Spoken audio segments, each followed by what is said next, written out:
Bianca Bustamante. It's good to have you here. Thank you so much for having me. Can you share a time when you changed a long-held belief and what influenced that change?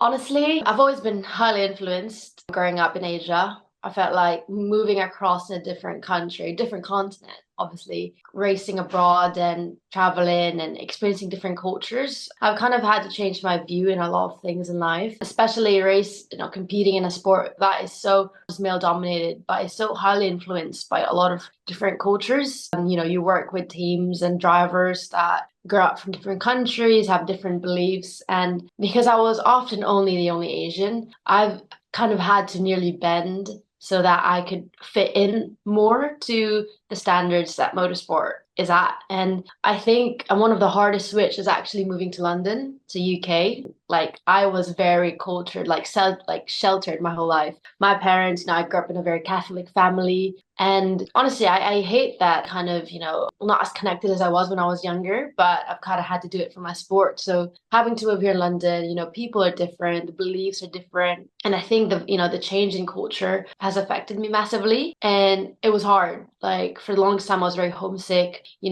Food was different. I couldn't just, ask my mom to cook me a nice home cooked meal and having to deal with that and at the same time being a high performance athlete it's a bit of a mental barrier, but you kind of just to get through it. Like I keep telling myself there's nowhere else I'd rather be because I love the sport. And despite your changes in environment, are there any beliefs you feel that you'll never abandon?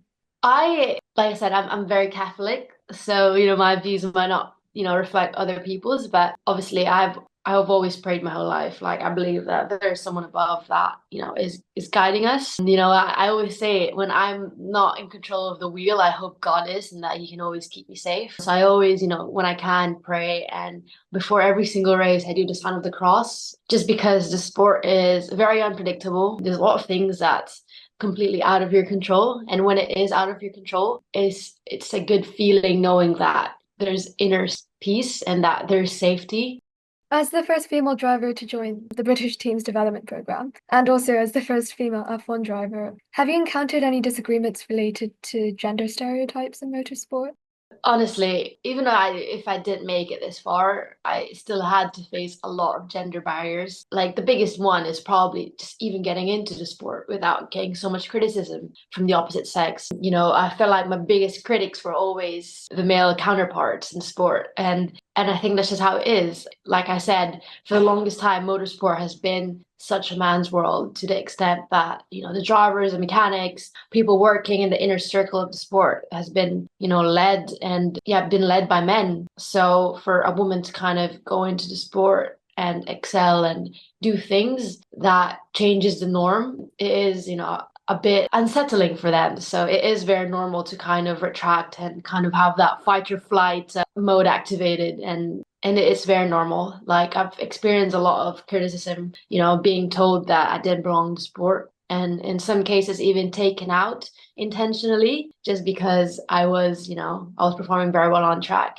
But like I said, this is about a decade ago, 10, 12 years when I was racing, about when I was 6 years old. So the sport has massively grown since. It's become such an inclusive space where men and women do compete equally. I can say this proudly because I was kind of in the front line of that sport evolving. I was in the front line of all the downfalls and the rise and all of that stuff. And to say proudly now that the world, the motorsport community has been so inclusive to women athletes is incredible. Not just drivers, but engineers, mechanics, and working in marketing and media and sponsorship. All of them, male and female allies working together to actually make the sport a much more inclusive space, which is beautiful. And obviously now with the initiative of F1 Academy coming into hand with all these, startups initiatives rooting down to junior karters like from 12 years old to 18 and feeding them up to F1 Academy, which is a platform where girls can pursue a single seater career and not have to worry about the financial difficulties. Like for me, I was an F1 Academy graduate. I got into F1 Academy when it launched for the very first time,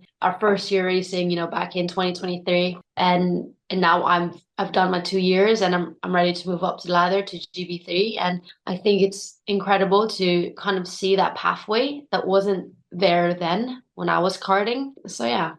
That's great to hear and should also be highly encouraging for women in this field. But still, are there still common misconceptions about motorsports that you often find yourself disagreeing with? Honestly, I think one of like the greatest models to be studied is actually the evolution of Formula One because it is now a more inclusive space and it has access to vast majority of audience, ranging from, kids to adults to people in their 70s who has followed F1 for the longest time. And also casual enjoyers that just watch it for the drama and the thrill. It gives us a platform to obviously be known and kind of, be out there, but at the same time, it kind of roots a lot of misconception about women drivers. I think because of all the stigma of women in sport and women in driving cars, it's kind of easy to look past the fact that we are professional athletes, that we've worked really, really hard to get these opportunities. I myself, I've been driving at the age of 3 and I've worked day in, day out to get it, to get to the point where I am now. And because you've got a lot of these new fans and casual watchers, they kind of only see a small hole of what a big circle is. And, they only see the races. They don't see the training. They don't see the hard work. They don't see the years of effort that we've put in behind, just to get to this point. And at the same time, it's both a blessing and disguise. Like I said, there's always going to be pros and cons. Like if you got a million followers, not all of them will be your fans. Not all of them will be supporters, and that's all right. And I think as the sport grows and evolves, especially reaching countries, like Philippines itself, we're not very much known for racing at all. We don't even have proper racing circuits or race cars. So for Formula One to reach, like an audience like Philippines and Asia, it's incredible. It bridges audience, that has never been exposed to motorsport. But at the same time, it does have that con where they can only see from a small peephole to what it really is. And onto a separate note, how does disagreement play within your field? And what does it mean to disagree well?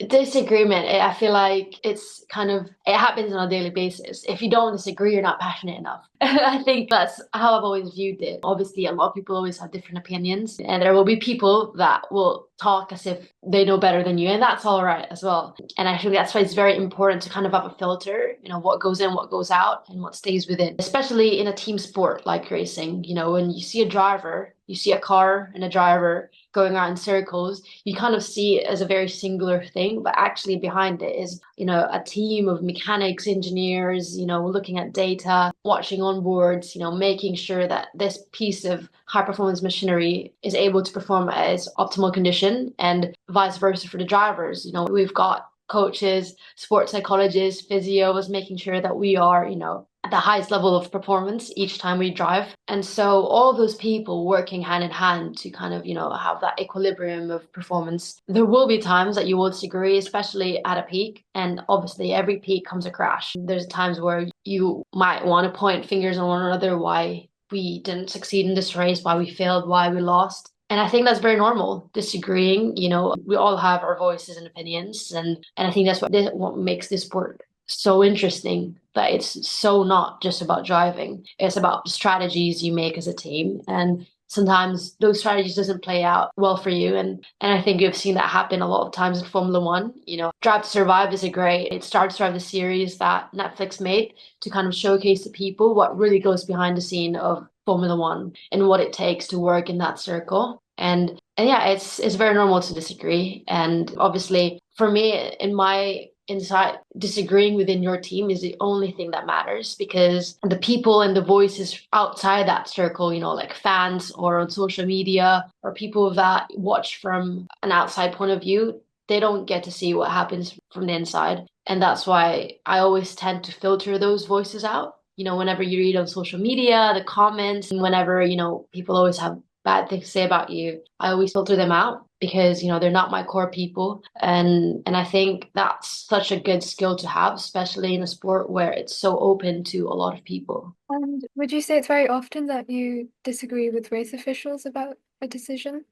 Racing is governed by the FIA, Federation International Automobile, and yeah, there's stewards and marshals and everything. And like I said, a group of people that are very experienced in motorsport. Most stewards in the FIA are actually ex-racing drivers. So they kind of live through what I'm going through right now. So in the upper hand, they're like people that are experienced and above. So it's also good to learn from them, but I would say from experience and also watching from an outside point of view that they're not always right, but it doesn't mean that they're wrong. And like I said, there's 10 million different ways to view racing, and we don't always have the same views. And that's why it's very important to, deal matters like that in a very professional environment. And FIA has always been very professional about every scenario. Watching Formula One, obviously, there's been a lot of drama that happened this year, a lot of decisions making that kind of manipulated how the season played out. And that's why they are so important. The FIA, they're working in such a high performance environment and high pressure environment because every single decision they make